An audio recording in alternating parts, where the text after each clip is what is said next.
ഇവിടെ നിങ്ങൾ പറയേണ്ടത് തൂക്കാന്ന്. ഒരു ദുർബലനായ സ്ഥാനാർത്ഥിയായിട്ടുള്ള പിഷാരടിനെ അവിടെ കൊണ്ടിട്ടത് തൂക്കാനൊന്നല്ല, ആ സീറ്റ് BJPക്ക് തീറെഴുതി കൊടുക്കാൻ വേണ്ടിയിട്ടാണ്.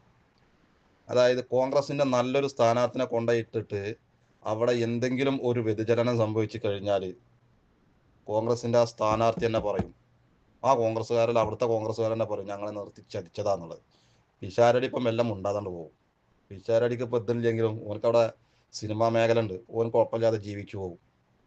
പക്ഷെ വേറെ കോൺഗ്രസിന്റെ ഒരു ഉന്നതനായ സ്ഥാനാർത്ഥിനവിടെ കൊണ്ടിടുകയാണെന്നുണ്ടെങ്കിൽ അത് പണി പാളും. ഈ സീറ്റ് കോൺഗ്രസ്സുകാർ BJPക്ക് തീറെഴുതി കൊടുക്കാൻ വേണ്ടിയിട്ടാണ്. എന്ത് വില കൊടുത്തും കേരളത്തിലെ ഭരണം പിടിക്കണം എന്നുള്ള ഒരൊറ്റ ചിന്താഗതിയിലാണ് കോൺഗ്രസിന്റെ ഓട്ടം. അതായത് സാക്ഷാ UDFന്റെ ഓട്ടം. അത് നിങ്ങൾ ഒന്ന് നേമം എഴുതി വെച്ചോളിയും, ഒന്ന് പാലക്കാട് എഴുതി വെച്ചോളിയും, ഒന്ന് മഞ്ചേശ്വരം എഴുതി വെച്ചോളിയും. ഈ 3 സീറ്റ് കേരളത്തിൽ, പ്രബലമായ സീറ്റ് കേരളത്തിൽ നഷ്ടപ്പെടും. കോൺഗ്രസിന്റെ ആയാലും ശരി, LDFന്റെ ആയാലും കാര്യം കയ്യിൽ നിന്ന് പോകും. ഈ ഇലക്ഷന്റെ അടിയിൽ കൂടി വലിയ ഒഴുക്കൊഴുകുന്നുണ്ട്. ഇതിന്റെ ഉദാഹരണങ്ങൾ ഞങ്ങൾ കാണുന്നത്. നിയമസഭാ തെരഞ്ഞെടുപ്പും ലോക്സഭാ തെരഞ്ഞെടുപ്പും ഒന്നിച്ചെത്തിയ 1991 കോഴിക്കോട് ജില്ലയിൽ കോലീബി സഖ്യം പരീക്ഷിക്കപ്പെട്ടത്. സഖ്യത്തിന്റെ ഭാഗമായി കോഴിക്കോട് ബേപ്പൂരിൽ മത്സരിച്ച ഡോക്ടർ കെ മാധവൻകുട്ടി തെരഞ്ഞെടുപ്പ് കാലം ഓർമ്മിക്കുന്നു. 1991 നിയമസഭാ തെരഞ്ഞെടുപ്പ്, അണിയറയിൽ രഹസ്യ നീക്കങ്ങൾ. ബേപ്പൂരിൽ ഡോക്ടർ കെ മാധവൻകുട്ടി സ്ഥാനാർത്ഥിയാകുന്നു. വടകരയിൽ അഡ്വക്കേറ്റ് രത്നസിംഗും. BJP അനുഭാവിയായ മാധവൻകുട്ടിക്ക് ലീഗും കോൺഗ്രസും, UDF സ്വതന്ത്രനായ രത്നസിംഗിന് BJPയും പിന്തുണ നൽകി.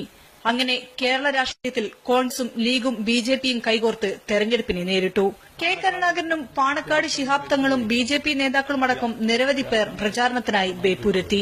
പാണക്കാട് ശിഹാബ് തങ്ങൾ മരിച്ചു പോകുന്നവരെ ഏറ്റവും അധികം ഒരു പൊളിറ്റിക്കൽ പാർട്ടി ഒരു ഇലക്ഷൻ മീറ്റിംഗിന് വർക്ക് ചെയ്ത് എനിക്ക് വേണ്ടിയിട്ടാണ്. എന്റെ കൂടെ 23 മീറ്റിംഗിന് അദ്ദേഹം. എന്തുകൊണ്ടാണ് ഇങ്ങനെയൊരു സഖ്യത്തിന്റെ ഭാഗമായി മത്സരിച്ചത്? എന്റെ മെയിനിലായുള്ള ഉദ്ദേശം എന്ന് വെച്ചാൽ മാർക്സിസ്റ്റ് പാർട്ടിയെ തോൽപ്പിക്കുക എന്നത് മാത്രമേ. കോലീബി സഖ്യം ഏറെ വിവാദമുണ്ടാക്കി. പക്ഷേ അന്നും ഇന്നും അതൊരു തെറ്റായി കാണുന്നില്ലേ? ഇവിടുത്തെ ആൾക്കാർ ഇതെന്തോ വലിയൊരു അപരാധമാണ് ചെയ്യുന്നത്. ഞാൻ അന്നും അപരാധമാണെന്ന് വിചാരിച്ചിട്ടില്ല, ഇന്നും അപരാധമാണെന്ന് വിചാരിക്കുന്നില്ല, തെറ്റാണെന്ന് ഞാൻ വിചാരിക്കുന്നില്ല. പരസ്യമായില്ലെങ്കിലും പിന്നീട് പലയിടത്തും ഇത്തരം കൂട്ടുകെട്ടുകളുണ്ടായി. രാഷ്ട്രീയം അങ്ങനെയാണെന്ന് മാധവൻകുട്ടി പറയുന്നു.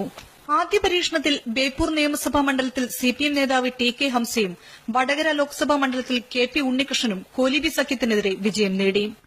ഇത് നിസ്സാരമായിട്ട് കാണണ്ട. കേരളത്തിലെ മതേതര ചിന്താഗതിയിൽ നിൽക്കുന്ന മതേതര വിശ്വാസികൾ നിസ്സാരമായിട്ട് കാണണ്ട ഈ തെരഞ്ഞെടുപ്പ് വലിയ പോരാട്ടമാണ്.